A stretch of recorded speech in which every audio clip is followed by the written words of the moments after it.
I just want to take three different aspects of reaching the unevangelized. I want to first of all speak about the nation focus. Then I'm going to go on to the need focus. And then I want to go on to the people focus. And I have a very definite reason for doing it in that order. But let's look first at the nation focus. I want to combine this with a sense of what God has done and what still needs to be done. And here we have a map in 1900 which shows the density by percentage of evangelical Christians in the year 1900. You can see there how most evangelical concentration, the concentration of evangelicals, was North America, Northern Europe, South Africa, and Australasia, and the Pacific. The rest is dark red. Look at the next one. That's 1960. Look at the change again. Go back, and there's 1960. Look how the yellow and the orange is increasing.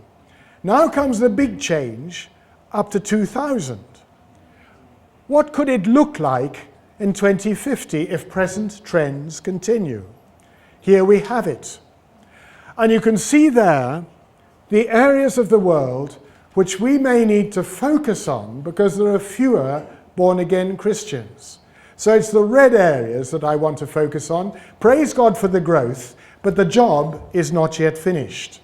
There are whole nations with very few believers. And we see the religions that we are being challenged by. That's where Christianity is. You can see that yellow. Then you can see where the countries that are largely or majority Muslim. They're the ones that are largely non-religious, but also with Buddhist and all sorts of other things. And there we have the Buddhist, largely Buddhist nations, Hindu, and those that are ethnic and other. In my new book, I've actually simplified things down into 6 main religious groupings. All the ethnic ones, which includes the traditional religions, Sikhs, who are Punjabis, the Jews, which are the descendants of Abraham, and so on. So we have the huge challenge of the religions, and this is largely, or the major religions, and this is largely where the countries are, where the most work needs to be done. There is the 1040 window. Somebody was saying, isn't that old-fashioned? Unfortunately, even the thought of unreached peoples or unevangelized peoples, some evangelicals are saying, oh, that was something for the 90s. We move on to something new now. That's not true. We want to make disciples out of every biblical nation or people. And so it is utterly biblical to keep that emphasis. That 1040 window is purely a publicity tool which is not very accurate, but it helps people realize there's a whole part of the world that is still in desperate need. We don't use the term so much now, but there are the numbers, the number of countries that are following those 3 main religions that are the missionary religions apart from Christianity, and the populations involved in 2000. But let's look very briefly at the countries, or the continents. And here we have Africa, and I go through the same kind of series. There is 1900. Look at the dramatic change. There's 1960, there's 2000, and there's 2050. Islam is growing in many parts of West Africa, and a lot of it is through bribery as well, may I add. But the Christian church has also had astonishing successes. I remember preaching in a church in Ibadan in Nigeria a few years ago. The entire congregation of 400 were all converts out of Islam. And one of the reasons the Nigerian Christians are being persecuted today is because they've been so successful in winning Muslims to Jesus. Amen. Well, praise God. Look at Latin America. How few evangelicals there were in 1900. By 1960, it still hadn't changed much. By 2000, look at the change. 2050, the great breakthroughs have come, the changes won't be quite so dramatic. But then it's Europe going the other way. There are the Evangelicals in 1900, 1960, 2000, and 2050. You notice it darkening. In 2050, Europe will be the continent with the lowest percentage of born-again Christians. It'll be the neediest continent as far as understanding the true gospel. That is why we have to change in Europe. And so as Robin and I take on that position together with Paul and Caroline Hammond, it's a tremendous challenge. We don't want to give up on Europe. God can still pour out his Spirit in revival, but definitely Europe is needy. Look at Asia. 1960, 2000, the effects of what's happened in East Asia, China, and 2050. Look at the nations of the world. We now have 240 with populations. Resident Christian, over 50%. There, that's 152. Some with less than 50%, like Korea, South Korea. But think of the lively church there. These are the more reached countries.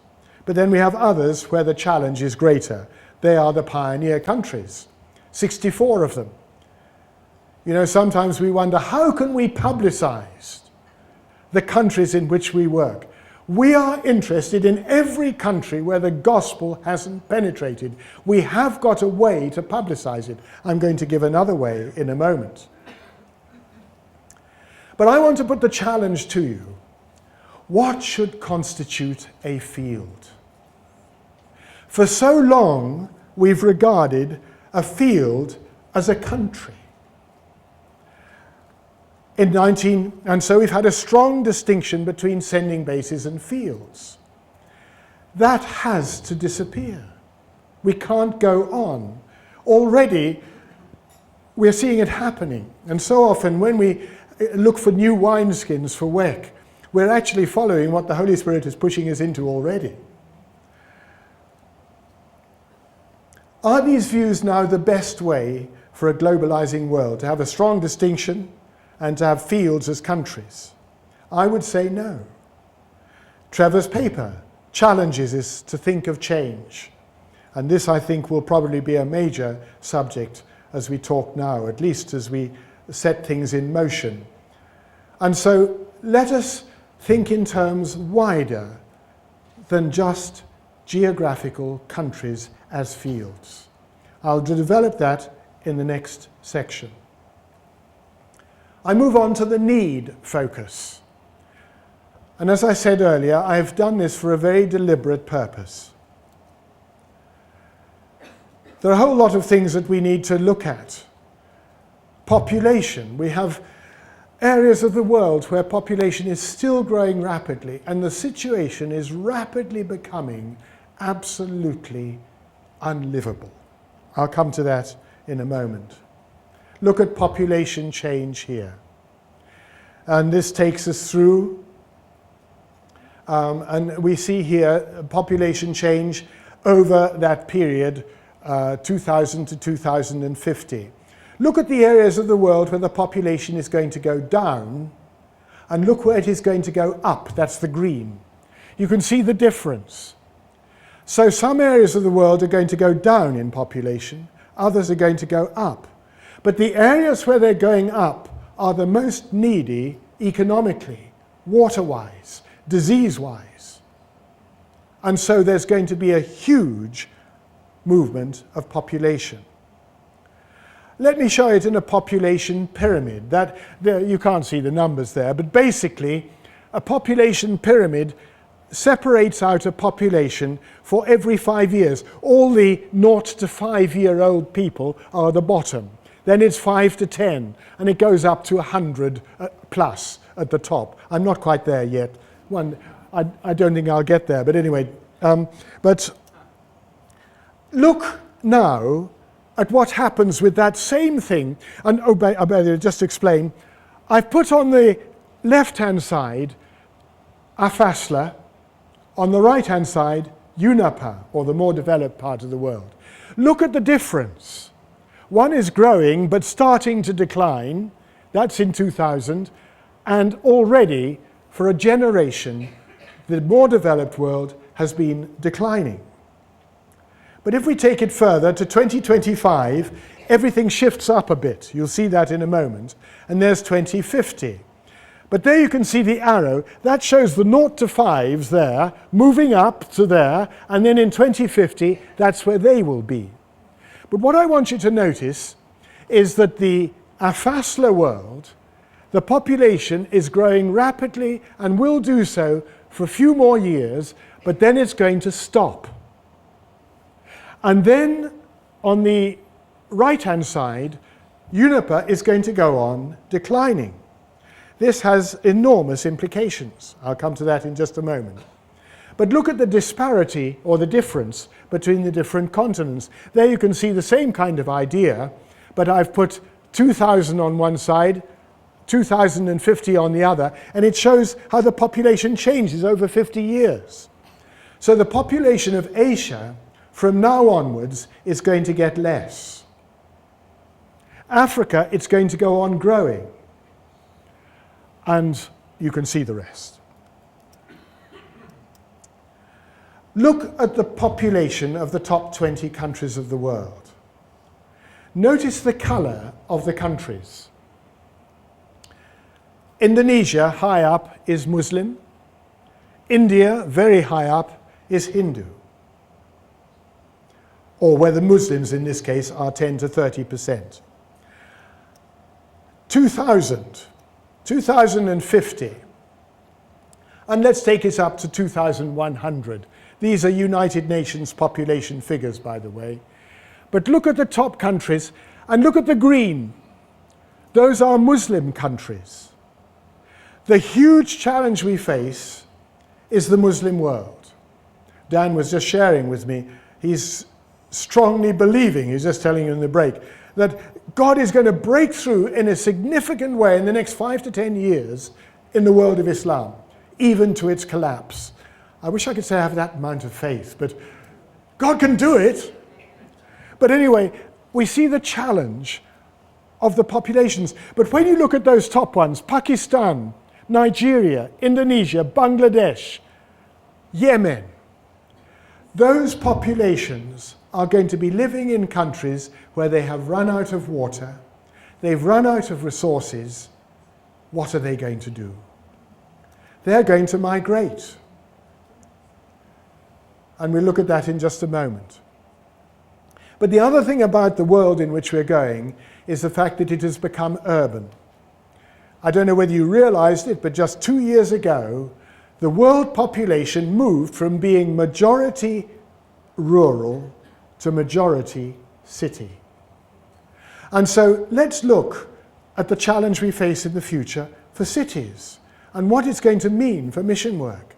And so I've put down urbanite, that means people who live in cities, and slum dwellers. 1950, 2000, 2050. There is 1950, you can see the cities, and there are people who live in slums. 33% of all city dwellers in 1950 lived in slums. What will it be like in 2000? The number of people living in cities, look how it's grown, from 0.7 billion to 2.9 billion. But what about the slums? 31% living in slums. Not changing much, even with all these wonderful pious statements from the United Nations or whatever. 2050. The number of people living in cities then will be as many as there are people alive on earth today. That is the kind of world into which we're moving. And still, 32% will live in slums, if United Nations figures are correct.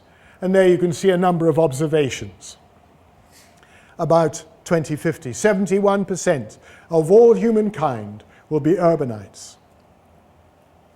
85% of urbanites will be in Afasla, and so on. Over 40% of Africans will be slum dwellers. Can you just take that in? There's a program being run in Britain now about Lagos. I don't know if anybody saw that, but it's a most awesome situation, and Lagos is going to grow. But now let's get back to migration. Here we see population pyramid for 2025, AFASLA, UNEPA. The population deficit. That deficit is going to be filled. Economic pressures is going to force it. European governments are panicking about migration. They can panic, but they can't stop it. It's coming. We as a mission have to have a major focus on how we deal with our peoples that are moving in their millions. It's in all likely between now and 2050, 170 million people will move from the non-West to the West. Have you got that figure? 170 million. And many of them are peoples we want to reach. So we've got to think in terms of how we handle this. Possible migration patterns over 2000 to 2050. You won't be able to read all this, but I'm just showing you. It's here. There's the population gain that the United Nations predicts at the present time, and plus or minus. And what are the possible catastrophe refugees that are going to come that add on to that? This doesn't build in, that earlier column doesn't build in catastrophes like a nuclear war between Iran and the Arab world. I don't say that'll happen, but I think it's very likely that there'll be a Shia-Sunni war in the Middle East, unless something very dramatic happens. Why does Iran want nuclear weapons? To dominate the Middle East, not to beat the West. But then we have catastrophes that have happened in history. We don't realize how much history has been formed, not by gradual climate change, but by volcanoes. I won't go into that. But here I've listed, I've got it in my book when it comes out.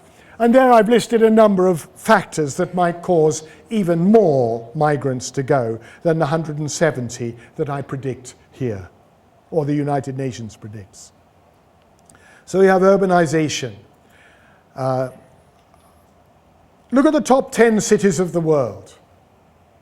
There's 2000, Tokyo, the top in 2000. Mumbai in India in 2025 will be the top, followed by Lagos. That same city, Lagos, in 2050 is likely to have 64 million people. Now this is the world we're moving into, so we're going to have to be urban, global in our outreach, because people are going to move everywhere to get out of the crises they're in. And so our world is changing. Look at the cities. I'm leaving that out. No time. Diseases. I just mentioned, here's a map I've put together which uses statistics which shows the likelihood of new diseases coming. I was given the responsibility after Nanping Chi went to be with the Lord after the arrival of SARS in Hong Kong to go and help Eleanor and the team there to try and sort things out with the sudden loss of such a valued leader. And he died of SARS, a new disease. We're going to see strange things happening because of the density of population, proximity of people to animals and so on. We just don't know what's going to happen. And so we have to be prepared for massive change that we don't expect. AIDS. Here are the countries that have been most affected. India today, incidentally, has more AIDS victims than any other.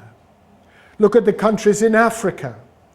The flags I've got here, the top part is the maximum in percentage and the bottom part is the minimum. It's huge estimates.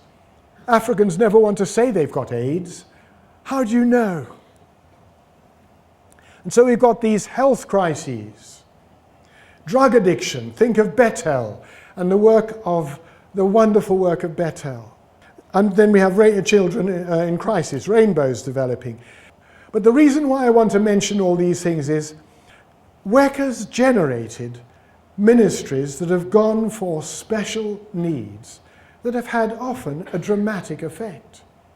When you think of the work of Bethel, for instance, what a global reputation it's gaining.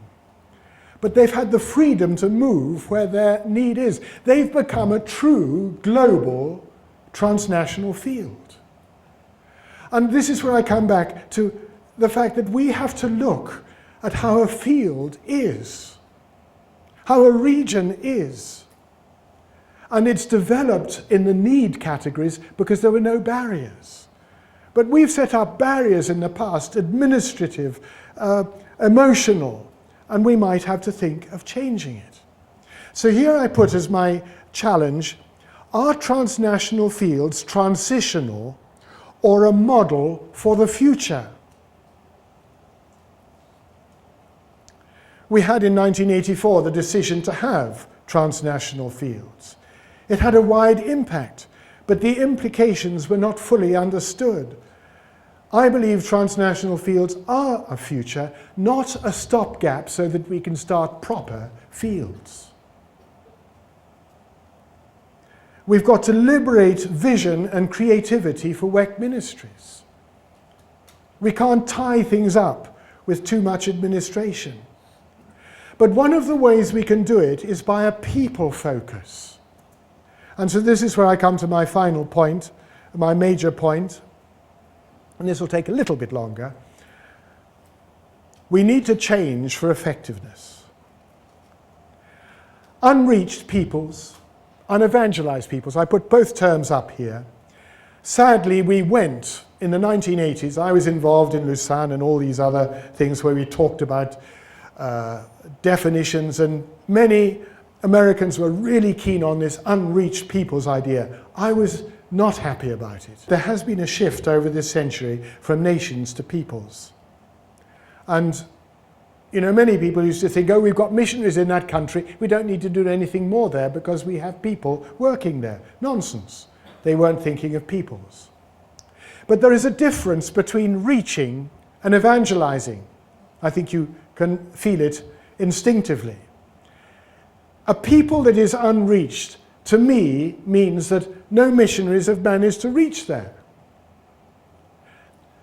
But it's far more that we want to do. We want to communicate the gospel in a language they understand so that they can accept or reject. That's evangelizing. So I far prefer our own WEC word, worldwide evangelization for Christ.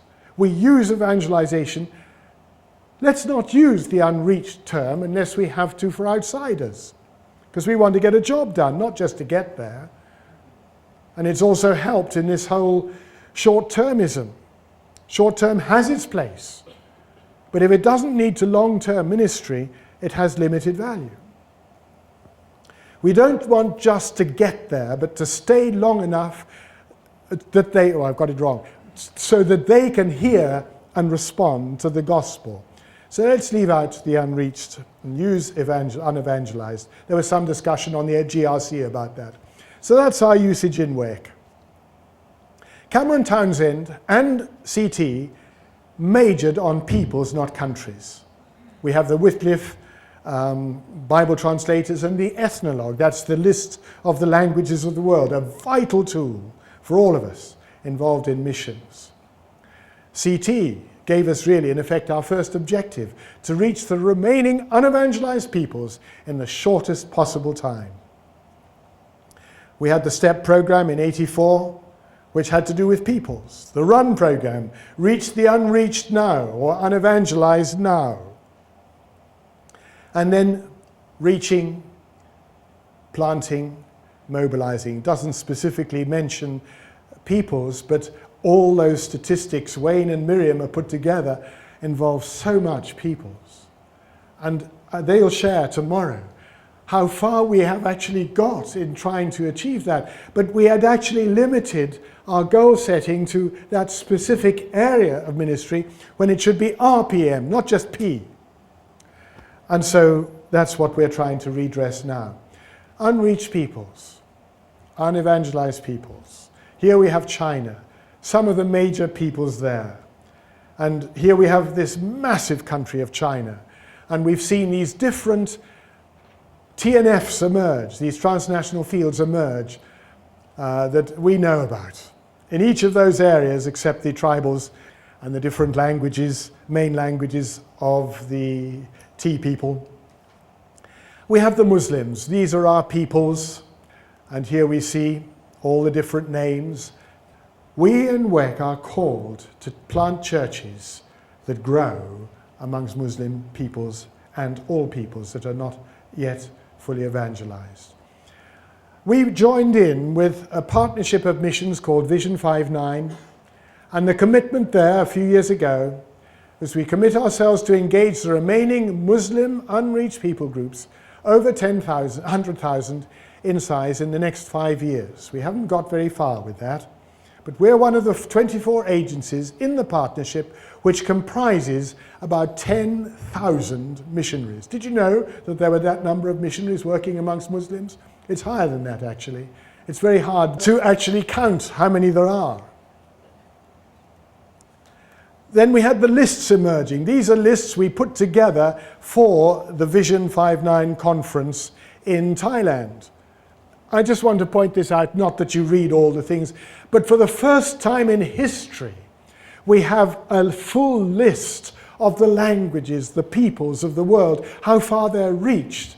We're so privileged. We actually know the boundaries of the task that we have to do. But it's so complicated. There are different lists. This is the International Mission Board and their list, which is a little bit different. We've tried to unite them. Here they are, united. I'm not going to explain it, but all I want to do is we're trying to work together to make these lists more and more perfect. But it's so complicated. And so I've put forward the proposal, which is at last beginning to be taken on board. We need a new approach by looking at the 13,000 peoples of the world in 16 blocks and 270 odd clusters. Maybe it'll reach 300, something like that. But once we understand the whole world's population can be divided up this way, it makes the task understandable.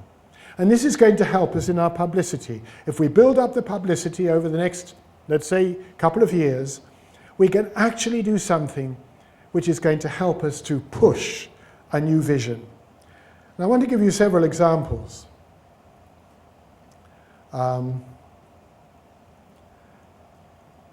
Let me just show you what it means. Oh, sorry, I'm going the wrong way. This is what it looks like. If we divide up the whole world into these 16 affinity blocks, you'll only count 15 there. The 16th is the Jews, which you can't really see because they're scattered and Israel doesn't show up.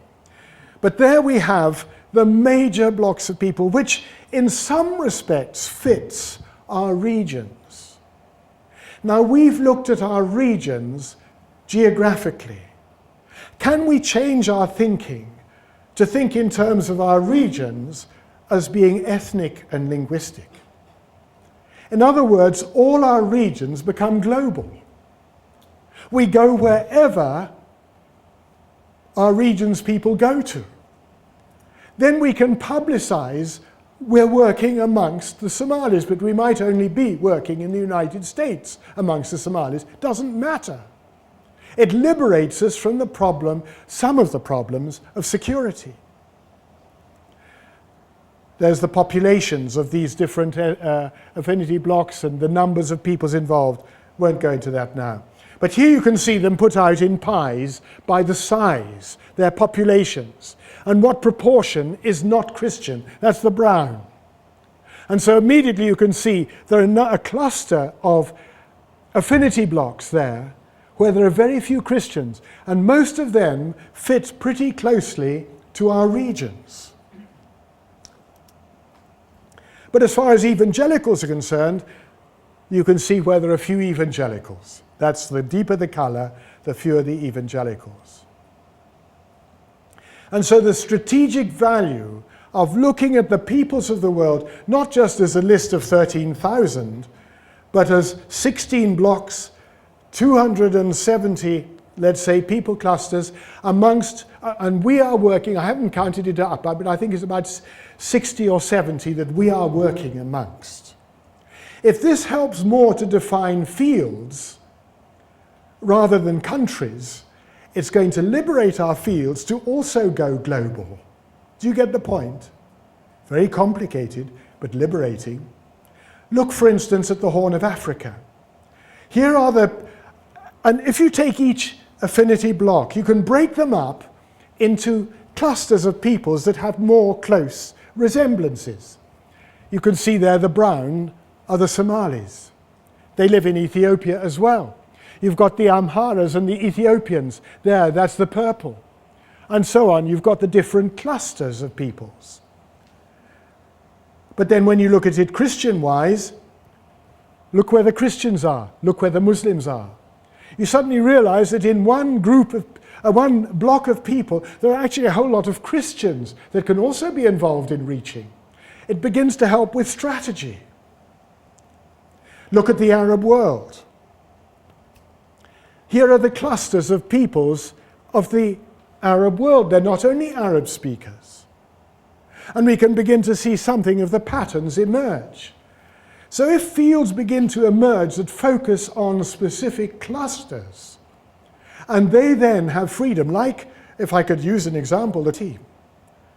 They have workers in Germany, they have workers in all sorts of places. But we can then have a strategic plan and vision and focus for church planting that spreads wider than a geographical region. Take the Arab world again. I put it in a pie here. The little circles in the middle indicate Christians amongst the Arabs. And you can see the continents to which they've gone, as well as the home areas, Africa, North Africa and Western Asia, you can see. And we, of course, use MENA in WEC. But look, 8% of all Arabs live outside the Arab world. Do you know, in the States, 70% of all Arabs are Christian. Did you know that? Astonishing. What's happened is a migration of Christians out of the Middle East. Rather sad, but you can understand why. But we have a strategic resource globally for recruitment as well as ministry. And so we need to think like this. I could go on and show you, but I could show you Africa. I could show you the Malay bloc, Indonesia, Malaysia, and so on. I could show you India and the Muslims of India, the Iranian Median or the Persian bloc. Globalizing peoples need global structures. I just want to give you a few examples now, and then I'm going to get you in groups again. Wycliffe Bible translators have moved over into looking at the world that way. They are now looking at languages as clusters, so that they can translate better and more quickly. Because if they know a whole group of languages are related, you can actually computerize it and get a rough translation for the computer to do, and then you work on it, just like a Google Translate thing. It helps in partnering, and they are committing themselves to partnering more with us and with other missions. And so it's helping them to focus by looking at the bigger clumps of peoples, the blocks, or the clusters. I want to give you the example of the Southern Baptists, the International Mission Board, which is a fascinating example. I'll tell you this in a little more detail and you'll see how it works. As part of the leadership at the time of the global trends of Vision 5.9, I was part of the team led by a Southern Baptist by the name of Jim Haney, a great friend of mine now. He was a missionary in Ghana for many years. But he had the task of taking on research and strategy for the International Mission Board. They have now about 6,000 missionaries, most of them in pioneer work today.